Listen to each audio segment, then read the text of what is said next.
Olá, amigos da ETEC Brasil, Mato Grosso do Sul. Meu nome é Sérgio Barros, sou especialista em Direito Público, advogado aqui em Campo Grande, no Mato Grosso do Sul, e vou trabalhar com os senhores a matéria de gestão participativa na Constituição Federal e em outras legislações brasileiras. Para a gente começar esse tema, a gente precisa ter uma ideia do que significa esse termo gestão e gestão participativa. Os senhores já têm uma ideia, eu sei disso, mas a gente precisa trabalhar um pouquinho esses conceitos para poder depois entrar realmente na nossa disciplina. Então vamos lá. Antes de nós falarmos então de participação popular na gestão da coisa pública, a gente precisa ter uma ideia de noção de Estado. E isso vem lá da filosofia grega, da época antiga, Idade Antiga, onde nós tínhamos o Aristóteles, que já dizia que o homem é um animal político. Logo, se é um animal político, ele precisa interagir, conviver e coexistir. E o raciocínio do Aristóteles era basicamente o seguinte: nós sempre, desde o nascimento, estamos envolvidos em relacionamentos humanos. Então ele vai dizer, começa na família. A gente nasce, tem lá um pai, uma mãe, avô, avó, irmão, tio, cachorro, né? A gente cachorro já é da família, não é? Também temos outros, depois, com o passar do tempo, os grupos sociais mais complexos. Até que nós chegamos num relacionamento realmente com a sociedade, na nossa profissão, na nossa função de pai, mesmo de filho, que cuida do idoso, que cuida do pai, né? A função de pai cuidando do filho. Aí nós temos um compromisso, né? E um relacionamento com a sociedade que é formado por vários grupos. Seu grupo profissional, seu grupo religioso, o seu grupo ético, o seu grupo de posição política, enfim. Então, o homem é realmente um animal político, como dizia Aristóteles. E aí, por conta da convivência humana, eu naturalmente vou ter também conflitos de interesse. Né? O professor José Renato Nalini, que é um justo filósofo e também desembargador do Estado de São Paulo, já vai dizer que cada ser humano, nós não somos homogêneos. Cada um tem a sua singularidade. E aí, cada um na defesa da sua singularidade, né, cada um do seu jeito, isso vai provocar alguns conflitos de interesse. Então, como é que a gente faz para controlar esses conflitos? Por isso que existem as normas. As normas são basicamente instrumentos de prevenção e resolução dos conflitos. Pessoal, além disso, para que eu tenha um Estado realmente, eu preciso juntar 4 coisas, 4 elementos. Quais sejam? Eu primeiro preciso de gente. Se eu não tiver gente, eu automaticamente não tenho Estado. A única exceção é o Estado da Santa Sé, tá? Que é formado por uma pessoa só do povo, que é o Papa. Mas isso aí é uma exceção no direito. Em regra, nós temos aí, como teoria geral de Estado, de nação, eu preciso de gente. Além disso, eu preciso de um território. Essa gente precisa ter um espaço que é dele, né? Como o seu quarto, a sua casa, o seu carro. Esse espaço é seu, sobre o qual você exerce domínio, propriedade, usa, desfruta do jeito que você quiser. Além disso, todo mundo tem que buscar o bem comum. Ora, nós não vivemos em sociedade para sofrer, né? Nós não podemos pensar isso. O grande objetivo de vivermos em sociedade é porque nós teremos aí mais potencialidades, né? Coisas melhores. Se a gente for caçar, por exemplo, pensa no homem lá antigo mesmo. Se a gente for caçar, nós caçando em grupo, a gente vai ter um êxito maior. Ou se nós formos produzir em grupo, numa industrialização, a produção em série em grupo, ela é em larga escala, em maior escala, se comparada à produção de um artesão. Então, obviamente, nós vivemos em sociedade buscando, almejando esse bem para todo mundo, embora sejamos diferentes. O que mais? Esse é o mais importante. Nós exercemos um poder soberano sobre esse território. Então, esse povo, delimitado por esse território, que busca um bem comum nesse território, exerce um poder soberano, inclusive de editar as suas próprias regras, suas próprias normas. Então, feito isso, nós precisamos agora falar um pouquinho mais sobre o Estado, que ele é basicamente uma organização política, e política não pensa assim, numa sujeirada, coisa ruim, como a gente vê aí na política. Política não é exatamente isso. Política vai trazer a lume, vai trazer a ideia de interação, né? De interação, de trocas. Isso é política, isso é fazer política. Todos nós somos políticos. Na sua casa você é político, né? Quando você faz algumas concessões para os seus filhos, quando eles fazem alguma coisa boa e você dá um prêmio, ou quando faz uma coisa ruim, você retira alguns direitos e aumenta os deveres, não é assim? Nós todos somos políticos. E aí, nós temos então as normas como uma regulação do convívio em sociedade. Agora, nós temos dois períodos de Estado que são muito interessantes para nós. O primeiro é antes de Montesquieu e da Revolução Francesa, que nós tínhamos a concentração do poder em uma só pessoa.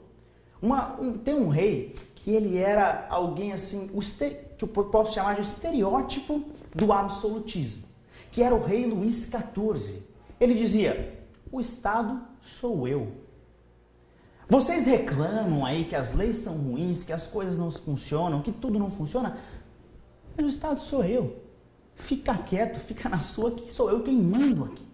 Só que, com a Revolução Francesa, esse conceito vai mudar. Ao invés da concentração de todas as instituições estatais, poder, da edição de regras na mão de uma pessoa, a gente passa a ter agora uma descentralização. Lembra que você ouviu falar no seu ensino fundamental a respeito de 3 funções? Na verdade, 3 poderes, não é? Legislativo faz lei, executivo cumpre as leis que o legislativo faz, judiciário fiscaliza o cumprimento dessas normas que foram feitas pelo legislativo para a execução do executivo. E aí eu até vou te contar uma mentira que falaram para vocês. Como assim, professor? Mentiram para mim? Mais ou menos. Disseram que nós temos 3 poderes, não é? Mas, na verdade, isso não combina com o nosso conceito moderno de Estado. Por quê? Porque a nossa Constituição fala aqui, nós temos um poder uno e indivisível. Ou seja, como que o poder é um, se a gente aprendeu sempre que eram 3? Na verdade, não são 3. O poder é apenas um só. E esse poder admite 3 faces, 3 facetas diferentes. A face ou a função legislativa, a face ou a função executiva e a face ou a função judiciária. Tudo bem? Então gravem sempre isso, porque tecnicamente falando é o jeito mais certo de falar desses 3, entre aspas, poderes, porque no Brasil e no mundo o poder é uno e indivisível. Tudo bem? Então temos 3 funções. O que mais, pessoal? É também importante a gente falar e lembrar do nome do nosso Brasil. Nosso Brasil tem um nome, que é República Federativa do Brasil. República Federativa do Brasil. E a ideia de gestão participativa vem justamente daqui, desse primeiro termo, república. Sabe por quê? Porque república vem do latim, que significa res publica. Res, coisa, pública, do povo. Aí você fala, professor, coisa do povo, obrigado. O senhor definiu um negócio que continua sem sentido para mim. Como assim a coisa é do povo? Querido, coisa é tudo. Os bens, as instituições, as leis, os direitos, a edição de normas, tudo que você imagina que se refere ao Brasil é do povo e para o povo. Por isso nós somos uma república, ok? Por isso somos uma república. Além disso, também temos a ideia de federação. E aí eu peço atenção aqui em mim. Olha só, nos Estados Unidos, vocês lembram que os Estados Unidos eles eram o lixo da Inglaterra, ok? Só ia gente ruim para lá. E aí eles queriam independência, proclamar independência. Como é que eles viviam? Eram 20 pequenos países dentro do território que hoje é o território americano. O que eles fizeram? Cada um saiu do seu ponto, cada um saiu do seu mini país, do seu estado, e formaram uma só nação soberana. Formaram uma só nação. Cada estado poderia ser uma nação distinta, mas eles formaram uma só nação para ficarem mais fortes. E aí, uma vez sendo mais fortes, eles conseguiram vencer e proclamar a independência americana. O Brasil também viveu essa mesma ideia de federação, só que não das pontas para o centro. O Brasil foi diferente, foi do centro para as pontas. Você já viu essa máquina de lavar? Você põe as roupas lá, depois da função centrífuga, tudo vai para a ponta as roupas, não é? É a mesma ideia do modelo federativo brasileiro. É uma máquina de lavar. Ele saiu do centro à força para as pontas. Por isso centrífuga, porque foge do centro. Quando eu falo da Federação Americana, ela é centrípeta, porque ela vem para o centro. Por isso que o americano ele é menos conformado que o brasileiro. E aliás, lá no último capítulo da nossa apostila, a gente vai ver por que a gestão participativa às vezes é difícil de se tornar realidade, embora a lei preconize e fale tanto dela. Isso acontece porque o brasileiro veio desse modelo federativo do centro para a ponta. Então, não foi esse movimento inverso como o americano. Logo, a gente tem um brasileiro um pouco mais conformado do que em outras nações. Tudo bem? Vamos voltar então para o nosso slide.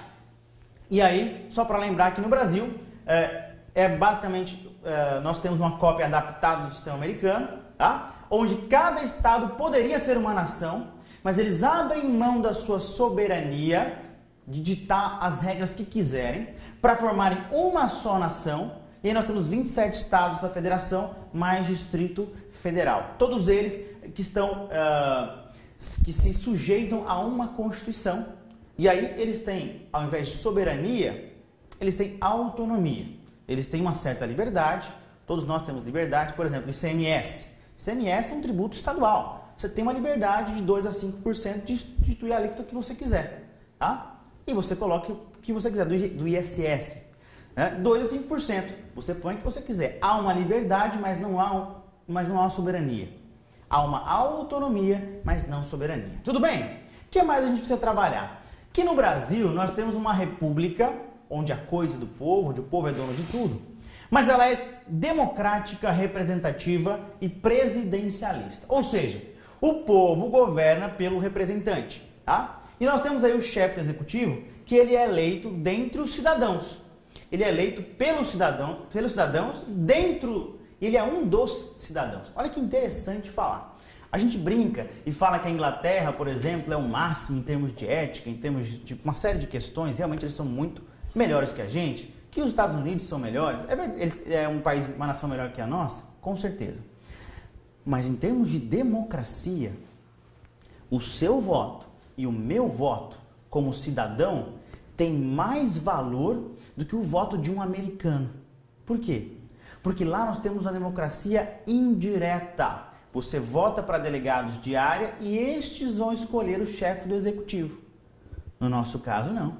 Nós votamos diretamente naquele em que nós confiamos para ser o chefe do executivo, para ser o representante do legislativo. A nossa democracia representativa ela é mais ligada intrinsecamente ao povo.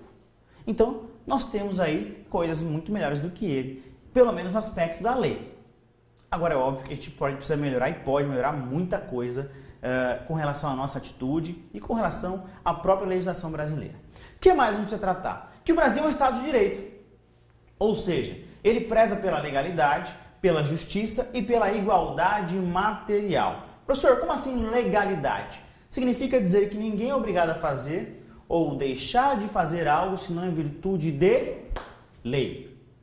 Ninguém é obrigado a fazer ou deixar de fazer algo em virtude de lei. O que mais? Justiça, tá? É um país que preza pela justiça social, pela justiça nas relações entre as pessoas e que preza pela igualdade material. Olha, Aristóteles trouxe essa ideia de igualdade material. Como assim, Sérgio? Como assim?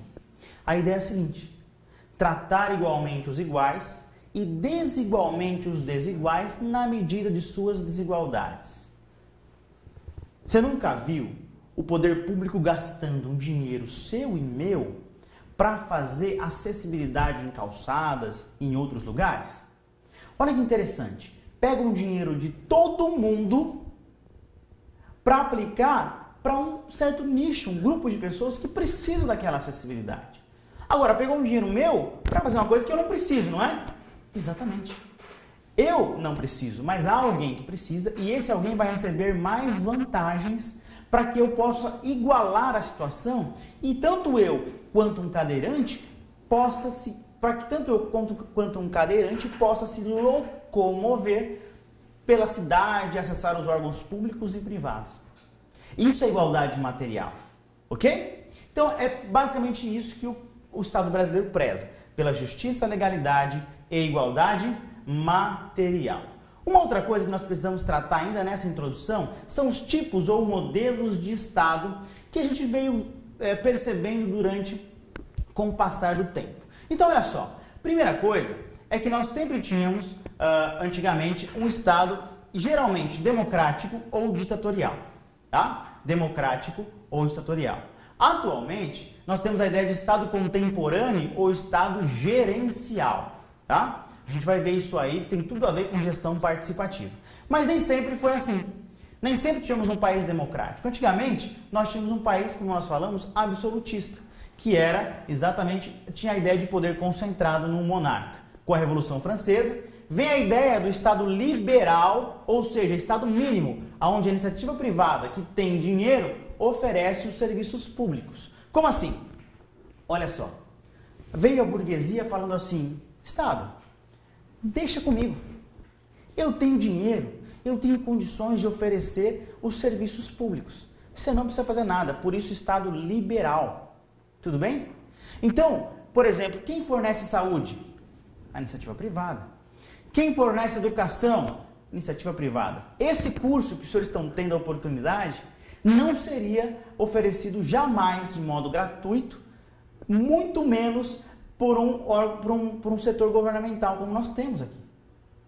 Pela ideia do Estado liberal. Porque a burguesia tinha dinheiro e falou, olha, deixa com a gente. E aí qual era o problema? Quem podia pagar, pagava e desfrutava. Quem não podia, ficava a ver navios, porque ficava alijado da sociedade. Só que aí acontece um probleminha. Olha comigo no slide. Vocês lembram da crise de 1929, 1930, que nós tivemos a crise da Bolsa de Valores americana? Sabe o que aconteceu? A burguesia não tinha mais o dinheiro para oferecer os serviços públicos.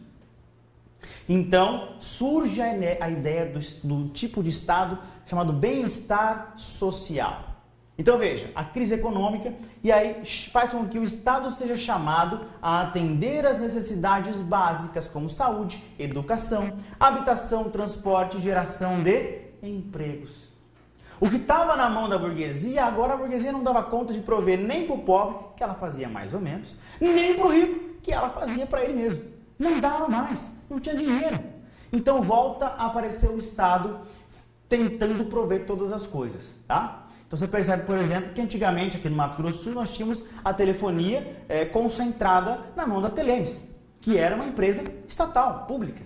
Nós tínhamos colégios e tudo mais, geralmente público.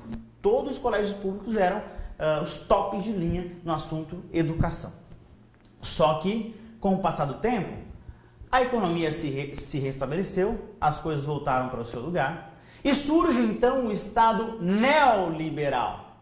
Você lembra do liberal, que era só a iniciativa privada fazendo as coisas? E aí acabou o dinheiro, o Estado voltou a fazer bem-estar social. Agora eles voltaram a ter dinheiro. Eles falaram o seguinte, olha, vamos fazer o seguinte, já que o Estado não deu conta de prover tudo, que foi isso que aconteceu, não é? Você olha aí uns 10, 20 anos atrás, a Telemes não conseguiu fez muito bem, mas não conseguiu o que as empresas de telefonia conseguem hoje. Você tem uma linha telefônica que você tem que gastar uns 2, 3 mil reais. E hoje? É o custo de uma ligação. Nem o custo de uma ligação, porque a ligação é gratuita, não é? Então, é isso mesmo. Vem nesse privado e fala assim, ó, Estado, você não deu conta. Nós temos dinheiro para investir em tecnologia. E aí, o que nós vamos fazer? Nós vamos fazer o que você não está conseguindo fazer. Surgem as privatizações da era FHC, Fernando Henrique Cardoso. Teve o seu lado positivo? Teve. Como disse, telefonia, banda larga, teve escolas, né, várias faculdades. Poxa, eu fiz faculdade numa universidade particular. Cursei o nível superior numa universidade particular. Isso seria talvez muito difícil ou praticamente impossível se fosse na época do bem-estar social. Tá? Então veja, surgem as privatizações. Ou seja, a iniciativa privada e principalmente o capital estrangeiro vem prover os serviços públicos. E é nesse contexto, tá, que surgem também as chamadas agências reguladoras. Então, você lembra que no Estado liberal, a iniciativa privada fazia tudo? Lembrou, né? Agora, quando a gente tem o Estado neoliberal, a iniciativa privada volta a fornecer alguns serviços públicos. Mas, em primeiro lugar, não eram todos, tá? Em segundo lugar, o Estado criou as agências reguladoras. Qual que era a ideia? basicamente fazer com que o Estado fiscalize a atuação da iniciativa privada e proibir alguns problemas econômicos, como formação de cartel e outras coisas, ou monopólio, outras coisas que você já conhece.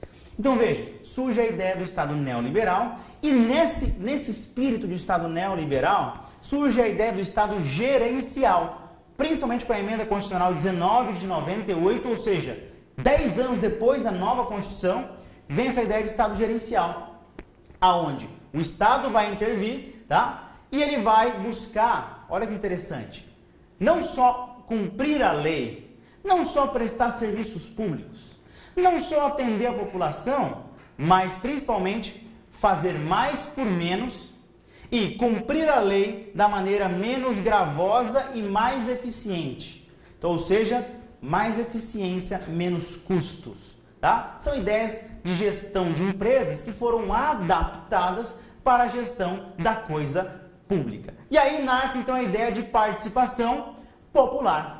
Aí que nasce a ideia de participação popular desse Estado gerencial, que será objeto do nosso próximo estudo, na nossa próxima videoaula.